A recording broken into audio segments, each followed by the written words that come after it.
Welcome to the Good Reading Magazine podcast.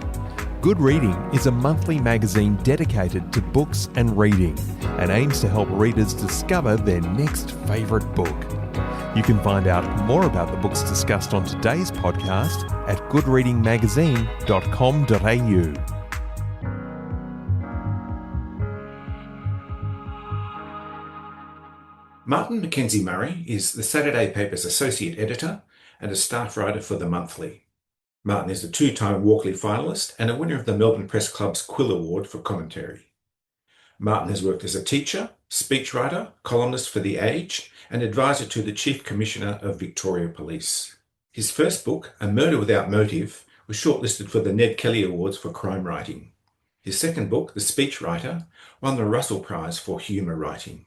Today I'm talking to Martin McKenzie-Murray about his latest book, Sirens, Inside the Shadow World of First Responders. Martin McKenzie-Murray, welcome to the Good Reading Podcast. Thanks for having me. First responders are exposed to traumatic and often horrific situations, things that most people may never encounter or even be aware of. You use the expression not to throw a blanket over it. Why do we need to know about these people and their experiences? That line that you just quoted comes from like a reader's note that my publisher encouraged. And I use that line with a pretty painful knowledge that we treat violence and villainy, victimhood, quite frivolously.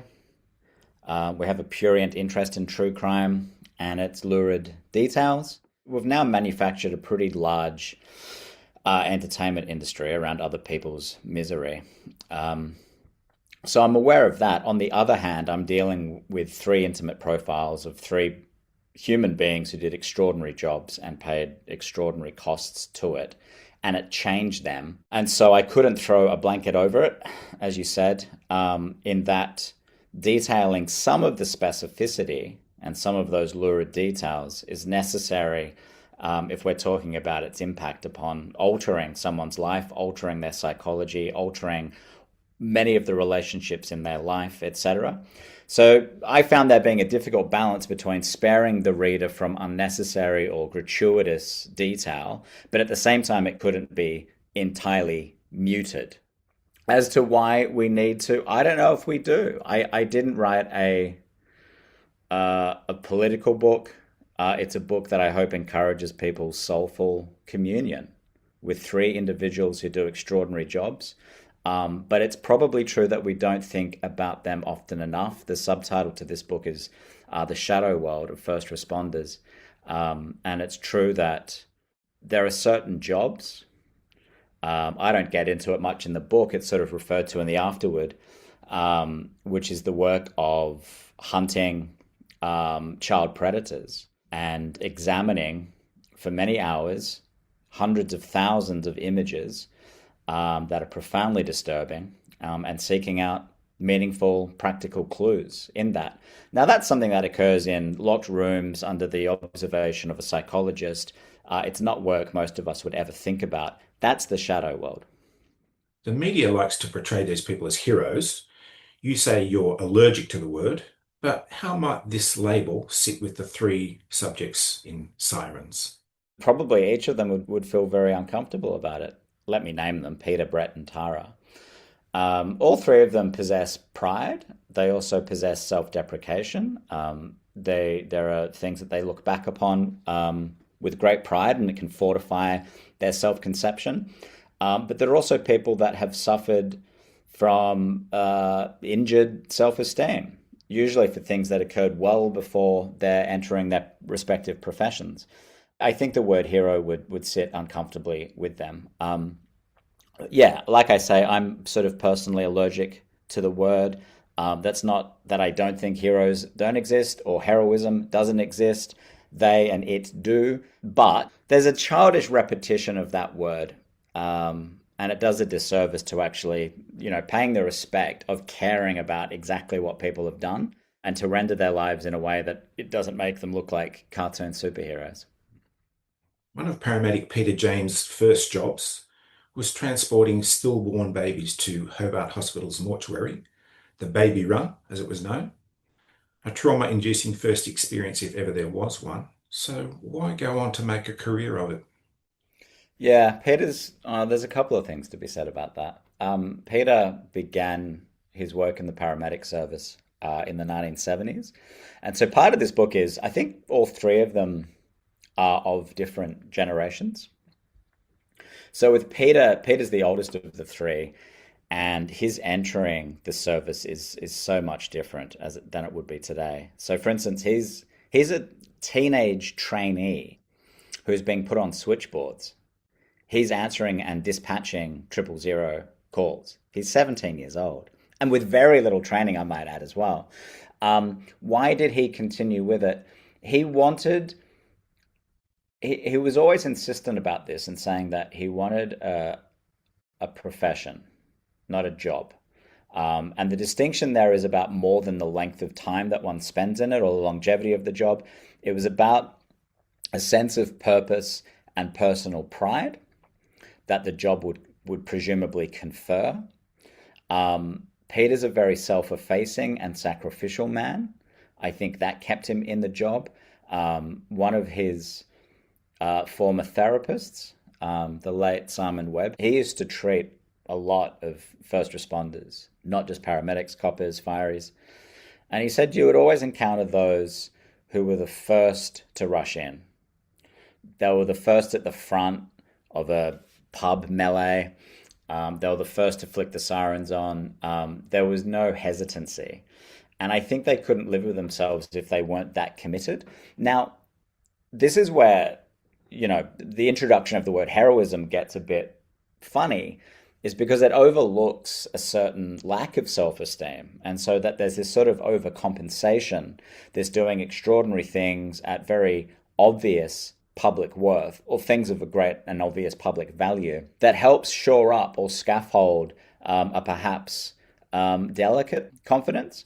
And so each of these three individuals, I spend a lot of time on their childhoods to kind of get a sense of their sense of themselves, the world's sense of them. Particularly in Brett's case, his childhood was Dickensian, and he was forsaken by the very people that should have loved him most: his parents, his grandparents, and ultimately the Catholic Church. He was forsaken by all of them. Why continue? There's a lot of reasons to that. And I think this is similarly true for soldiers as well. If they're injured and they're removed from the theatre of war, they can feel great guilt and sorrow about that. Not just the loss of comradeship, but the feeling that they're not contributing, and that can create an enormous amount of shame. I think for all three of these people, they stayed in the jobs because to not do it would have induced shame, as well as completely shaken their sense of themselves. When Peter arrived at the scene of the Port Arthur massacre on the 28th of April 1996, he was confronted by a very complex crime scene. He was given this warning: just know that the man who goes in there will not be the same man who comes out. What was he asked to do? He was asked to do a lot that day, but one of them wasn't what you might expect, which is to treat the injured. The injured had all been airlifted or taken by ambulance to hospitals. So what was left was corpses, considerable number that Martin Bryant had rendered. Peter's job that day began first as a debriefer. So there were a lot of paramedics there who were not doing very well. And Peter's job was to debrief. It was sort of psychological triage was his job. But given the complexity of the crime scene, the forensic complexity of treating it, the number of bodies, police asked Peter to do much more. So he would take guard around bodies, for instance, as they were being identified. There were Tasmanian devils sniffing around bodies. So at points he would protect the bodies from their intrusions, their interest, and preserve the dignity of these bodies. He would take notes, so he would sort of help in the forensic evaluation. And when that police officer said to him, the person that enters here will be different to the man that leaves it, that was the police officer on guard at the Broad Arrow Cafe, where a good number of the victims that day were killed. Peter was entering the Broad Arrow Cafe at that time. And he ended up working on the site for about 24 hours, almost straight, until one of his final jobs that day was notifying the adult children of the owners of the Seascape, which was a bed and breakfast, and that couple were Bryant's first victims. So Peter's job was to notify them of their death. Peter eventually became a patient himself, diagnosed with PTSD in 2017. What was his journey from diagnosis to treatment and into the future? And I suppose it begs the question, who cares for the carers? Yeah, well, I spoke with Peter's family and friends. There was one chap, former union official, had known Peter for a long time. One of the great difficulties was insurance. There's a lot of kind of ruthless obstruction by insurance companies in workers' comp. And in Peter's case, the suffering is extraordinary. You know, he's done, I think, at least 2 spells in the Heidelberg Repat Hospital here in Melbourne, which specifically treats traumatized first responders. He spent probably in total 2 or 3 months there, including courses of electroshock therapy. And I should say that's a treatment that is very much like last resort. When your PTSD is resistant to counsel and medication. So there was the kind of ruthless obstruction of insurance companies. Probably a default suspicion, or at least a default position of malingering, I think occurred. In various jurisdictions, this is something that's being changed by legislation to remove adversarial inquisitions into people's workers' compensation claims, particularly for first responders and particularly for those whose claim is PTSD. I say I didn't really write a political book, but it's difficult not to be aggrieved at this point when you consider what these people have done. And then there's an additional battle, which is convincing people of your sincerity and your need for help and compensation. So that was a major sort of part of it. This is true of all of them. Why continue with the job, you asked before? One part is that it's inseparable from them. A lot of people do a job and it's, you know, they don't see it as a core part. It's not critical to their self-conception. It was for all of them. So when you leave, there's an existential crisis. It's as simple as, who am I? Who am I without that uniform?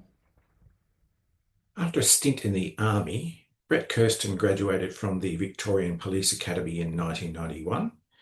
He was introduced to a work hard, play hard culture, what you describe as an escalating cycle of stress and commensurate release. How did that cycle work? Drinking was a lot looser. So you'll note in Peter's section, as well as Brett's, references to drinking. And in retrospect, you know, they see it as a form of medication. But at the time, it was purely what was done. It was purely an act of camaraderie and mateship. It was incredibly blokey. The gender imbalance is somewhat redressed today. It depends which industry we're talking about.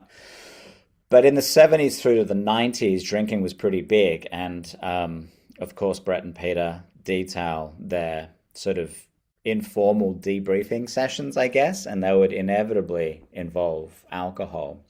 And so that was that cycle where people are seeing really macabre, vulgar, disturbing, threatening things, whilst working in a culture that was very, very comfortable and encouraging of getting on the piss as a form of release. And that wasn't something that began changing until relatively recently, I think. And then we come to Tara, and I'm comparing apples with oranges here because, of course, each of them are different professions. But by the time we get to Tara, who becomes a firefighter in the noughties, it's a very different place than, say, the paramedics of the 1970s. As a serving police officer, Brett found that he had something in common with the criminals he was dealing with. They both had the same sorts of backgrounds, funnily enough. But Brett had tried to quarantine his past from his present. How did this impact his future as a copper? It's a very interesting element of Brett's psyche, the one that you've just isolated. I'll spare you. Well, you've read the books, but I'll spare discussing in great detail Brett's childhood. But it's hard to indulge hyperbole, I think, when describing it. It's Dickensian. What him and his brother went through, absolutely extraordinary neglect, a life of vagrancy on the Gold Coast, and it eventually ends in an orphanage here in Melbourne. A very bleak orphanage that was home to some extraordinarily vicious and predatory priests. Now, this had a ruinous effect upon Brett's self-conception, his ego, his self-esteem. He had been forsaken by everyone and everything that should have loved and cared for him. So he was unsure if he was even fit for love. We come to your point. He saw the Dickensian or squalid childhoods of the criminals that he was learning to hate. Hunt and hate are two of recurring words of Brett's. And deep down, this was something he didn't share with his colleagues because these demarcations are really ferociously maintained or observed. It's us and them. It's coppers and crooks. And you might add a third category there, which is victims. But these are passionately maintained borderlines. And for Brett, he felt shame in that borderline was perhaps more porous than he was comfortable admitting. That he saw in his childhood the same neglect and squalor that he saw in the childhoods of the crooks that he was learning to hate. And so he kept that to himself. But for a long time, he felt that he was sort of suspect as a result. As a copper patrolling the streets of Dandenong in the 1990s, Peter says he'd learned to hate drug addicts until he came upon a 15-year-old girl he dubbed the Christmas Tree Angel. It stirred his compassion, and he was determined to help her, but not all was as it appeared. Tell me about what transpired. In his mind, or in his heart, in his soul, there was this really combative duality between his belief in compassion, that is his belief in its value, and his belief in him being able to be an agent for it. And on the other hand, disgust for what he might see as weakness or naivety. So compassion could be both a virtue as well as like the cause of your ruin if it like encourages too great a naivety. And he could never really reconcile this, like the idea of him being both a compassionate man as well as a really strong copper. These two things were always kind of in battle. And he saw the damage that drugs wrought. He went into homes that were squalid and children were obviously and conspicuously neglected. Given his own childhood, that couldn't help but resonate in a very powerful way. One day he comes across, quite accidentally, a young overdose victim. And she physically looks different. She doesn't resemble a typical junkie, in Brett's words. And his compassion is stirred. And she's rescued, but she would later go on to commit a pretty obscene crime, which would haunt Brett. And that was a really dark... I mean, I reflect upon this myself and have my own views about it, but I'll give you Brett's view at the time, which was that he was punished for showing compassion. And he learnt a pretty dark lesson there. Now, it's one that I qualify and it's not one that I wholly accept, but it's not for me to accept. I'm giving the readers a taste of the difficult psyches of people that do extraordinary jobs. And in this unfortunate instance, Brett came to question the value of compassion. Let's move on to Tara Lull. She's a firefighter who shares a similar motivation for taking up the job as the other subjects of this book. I wanted to help people, she says. Can we trace the source of that motivation? Another very tragic childhood. Tara was born in England. She had an older brother who she revered, a brilliant chap, highly intelligent, very sensitive, who she adored. And he committed suicide. And this was not long after the death of her mother. She's a teenager still by the time she has lost her mother and her brother. Her father, he has his own mental health issues, and the death of his wife and son disturbs him greatly, as you might expect. So this created a an enormous sensitivity in Tara, a certain questing spirit to find fulfilling work that she thought her brother would be proud of. And it also created this acute awareness of the cruel unpredictability of things, the cruel instability of things. From a young age, life had taught her that things can change very quickly for the worse, and that loved ones can leave.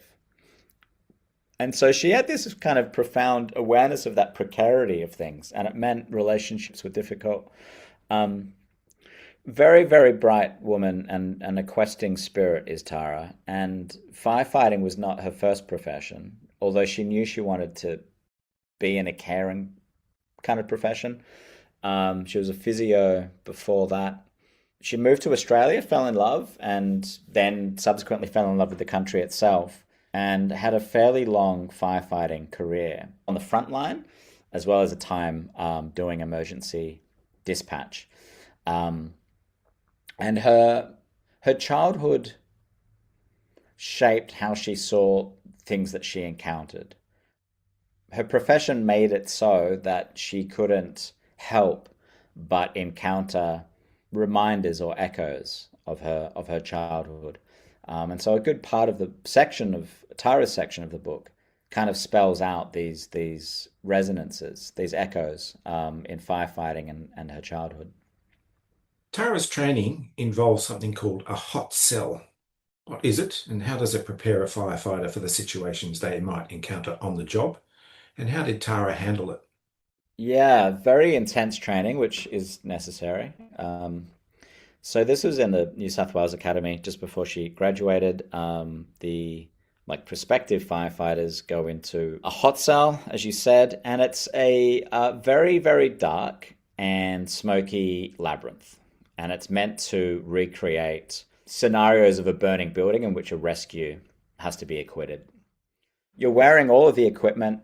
It's extraordinarily hot. The risk of dehydration is great, so they make sure that no one has been drinking in the days beforehand. It's really, really dark. You're going with a partner. Communication is key. They have to orient themselves in kind of smoky darkness and then lift a life-size dummy that's very weighty and bring it back. And on her first attempt at this, she failed, and her instructor was not shy in his criticism. And, this awoke Tara's frailty, this lifetime of believing that she perhaps wasn't good enough.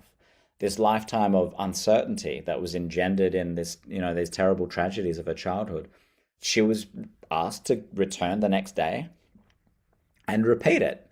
And that night, that was a long night of the soul, and she did go back. As you've said, Tara has had a very complicated past and a compromised future because of it.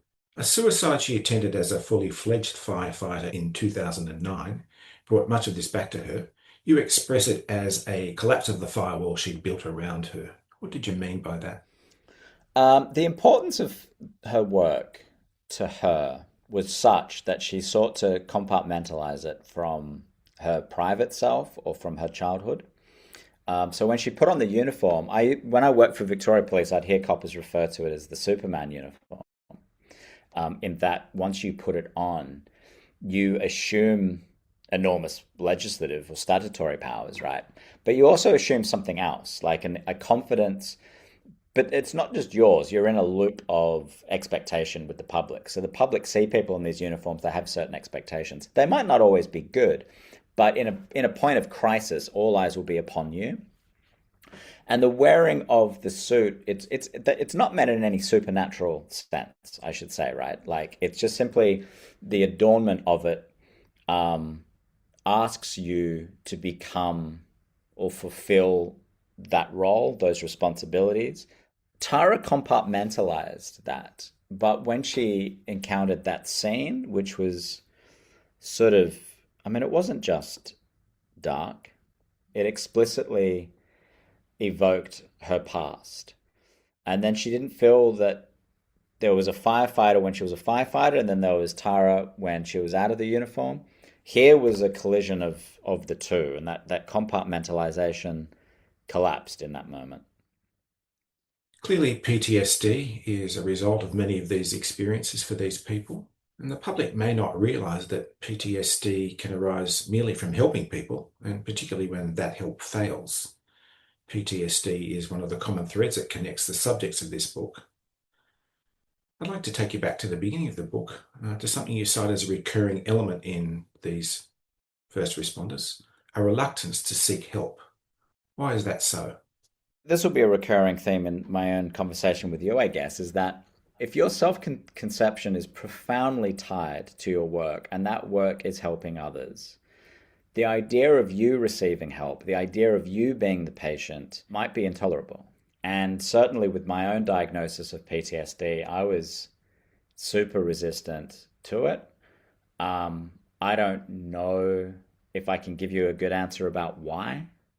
I'd like to think it was something more profound than laziness. I think what PTSD looked like surprised me, and so I maybe mistook it. But then writing this book and encountering people with the same symptoms, it became absolutely impossible to deny. So I'm familiar with that denial, but I don't know if I've answered your question very well, Greg. I do know in some cases, however, the subjects of my book, the idea of becoming a patient yourself, the idea of being the one that needs help is too contradictory to one's, it's intolerable idea. So you ignore it, downplay it, diminish it. But as I found with it, I kind of naively assumed that PTSD would improve with time, and I found the opposite to be true, which was quite bloody humbling. There's a partial response. There's a partial response. I'm going to finish with something that might seem slightly out of place amidst all this tragedy and disruption. That's humour. If ever there was a place for humour, and particularly black humour, it must be in these professions. But in a world that might frown upon such reflections, what is its place in this work culture? I'm trying to think if Tara volunteered the fact. I think we did talk about it, and certainly Brett and Peter volunteered the nature of their kind of collegial debriefs, and how marked by black humour they were. Yeah, completely unsurprising to me. Completely unsurprising. There was one instance in Brett's section where I think he deployed it with extraordinary clumsiness and with a very unfortunate consequence. So I think we have to be very careful about policing private spaces where colleagues are treating things and talking about things in their own way. And I don't want to touch that. I don't want to interfere with that. I don't want to eavesdrop on that, if that works for that group of people, however vulgar it might sound to an outsider who doesn't understand the context of their jokes, let's not police that.